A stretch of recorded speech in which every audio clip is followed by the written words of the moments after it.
मेरे YouTube channel पर आप सब दोस्तों का स्वागत है।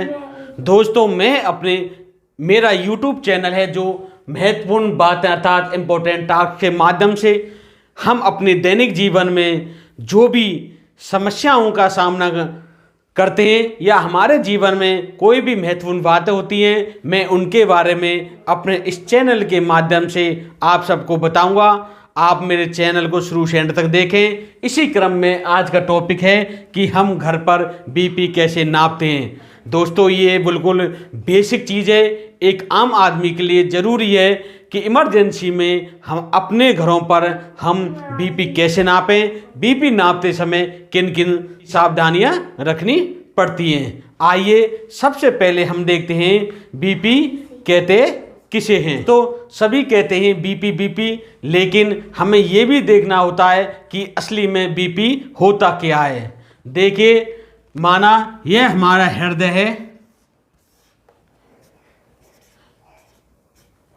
अर्थात जिसे हम इंग्लिश में कहते हैं हार्ट, और देसी भाषा में हम क्या कहते हैं, इसे दिल।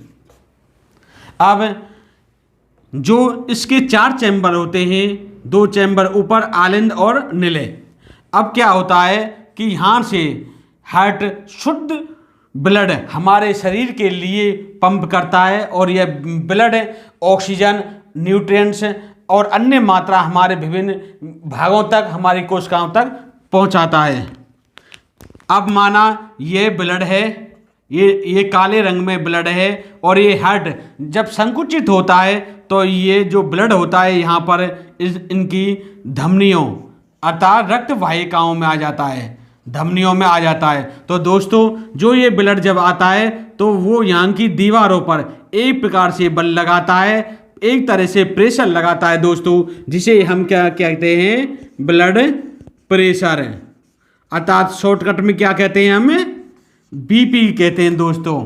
अब बीपी भी 2 प्रकार से होता है। जब हमारा हार्ट संकुचित होता है तो जो बीपी होता है वो उसे हम सिस्टोलिक कहते हैं, और जब हमारा हार्ट फैलता है, जब ब्लड इसकी दीवारों पर प्रेशर लगाता है तो वो क्या कहलाता है, डायस्टोलिक कहलाता है।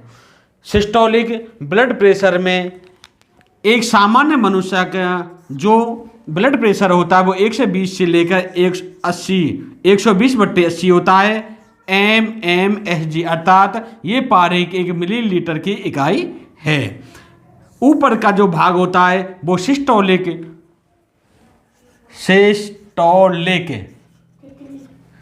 ब्लड प्रेशर कहलाता है, और नीचे का भाग होता है ये कहलाता है डायस्टोलिक ब्लड प्रेशर कहलाता है। तो दोस्तों जब हमारा हार्ट संकुचित होता है तब जो ब्लड रक्त वाहिकाओं पर दबाव डालता है उसे कहते हैं हम सिस्टोलिक, और हम इस सिस्टोलिक को हम ऊपर की तरफ दर्शाते हैं। और जब हमारा हार्ट फैल जाता है तब जो ब्लड इसकी दीवारों पर, हमारी रक्त वाहिकाओं पर जो प्रेशर लगाता है उसे कहते हैं हम डायस्टोलिक प्रेशर। दोस्तों यह समझने के बाद में अब हम चलते हैं कि हम अपने घर पर बीपी कैसे नापें। चलिए दोस्तों, अब हम बीपी इंस्ट्रूमेंट के बारे में थोड़ा सा जान लेते हैं। ये एक वाल्व होता है, इससे हम हवा भरते हैं, और ये वाल्व होता है, इसे कस देते हैं तो हवा नहीं निकल पाती और ढीला करने पर हवा निकल जाती है। यह एक कप होता है जो वहाँ में बांधा जाता है। ये मशीन में ऑन ऑफ करने के लिए बटन दिया होता है, और यहाँ पर 0 से लेकर 300 तक रीडिंग होती है। अब हम इस बीपी इंस्ट्रूमेंट से किसी का बीपी नाप के देखते हैं। दोस्तों अब हम आपके लिए बताएंगे कि बीपी कैसे नापते हैं। सबसे पहले पाम बिल्कुल सीधे में होने चाहिए, और ये जो कप होता है, जो इसकी 2 नलियां होती हैं, ये बिल्कुल जो जॉइंट होता है यहाँ पर ये नलियां आनी चाहिए, और कप को टाइटली अच्छी तरह से हम बांध देते हैं। अब हम ये बल्ब हाथ में लेते हैं, और दोस्तों सबसे पहले हम देख लेते हैं कि इसमें आवाज आ रही है या नहीं आ रही है। अब हम इसे बिल्कुल सीध में, जो जॉइंट का सीध होता है, जो गड्ढा सा होता है, यहाँ पर रख देते हैं, तो हमें अपने कानों से ध्वनि सुनाई पड़ती है। धीरे धीरे हम इसमें हवा भरते हैं तो जो कफ होता है इसमें हवा भरती है और ये फैल जाता है। अब आप देखिए धीरे धीरे हवा भर रही है और ये जो इसका स्तर है जो लेड का ये ऊपर की तरफ जा रहा है। हम इसे कम से कम 2 से तक पहुंचा देते हैं।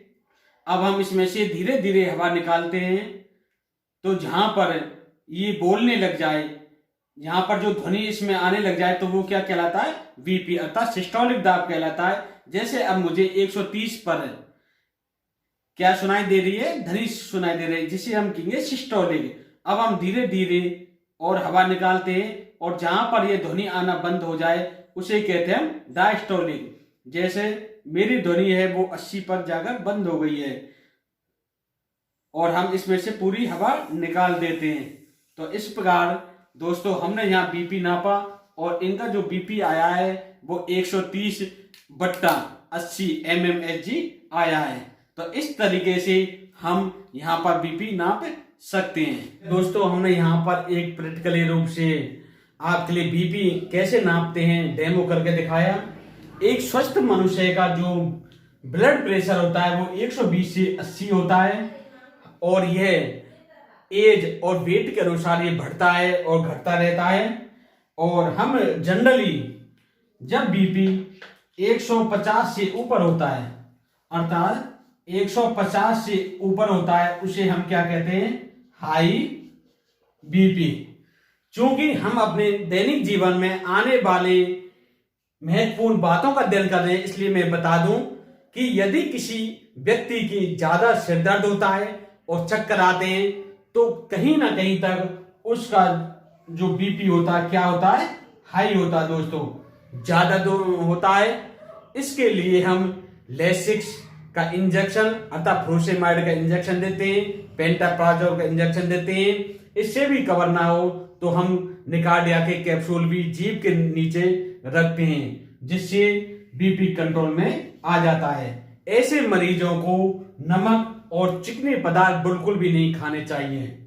यदि बीपी जनरली 80 से कम है तो वो क्या होता है, लो बीपी का शिकार होता है। लो बीपी की शिकायत में हम देखते हैं कि आंखों के सामने अंधेरा छा जाना, घबराहट होना, चक्कर आना और हमारा शरीर पसीने पसीने हो जाता है। तो हमें समझना चाहिए कि कहीं तक हो सकता है हमारा बीपी लो हो। इसके लिए हम नमक चीनी का घोल या ORS या इंजेक्शन NS 500 ml लगाते हैं जिससे उसका बीपी कंट्रोल में हो जाता है। तो इस प्रकार दोस्तों मैंने यहाँ पर ब्लड प्रेशर और वह कैसे नापा जाता है इसके बारे में बताया। आप मेरे चैनल को लाइक करें, सब्सक्राइब करें, अपने दोस्तों को शेयर करें। हाँ, जो ये मैं वीडियो बना रहा हूं ये केवल आपके नॉलेज के लिए, ज्ञान के लिए। कोई भी अगर मेडिकल से संबंधित कोई भी बात है आप आजमाना चाहें तो बिना रजिस्टर्ड डॉक्टर के बिना ये दवाइयां बिल्कुल भी ना लें।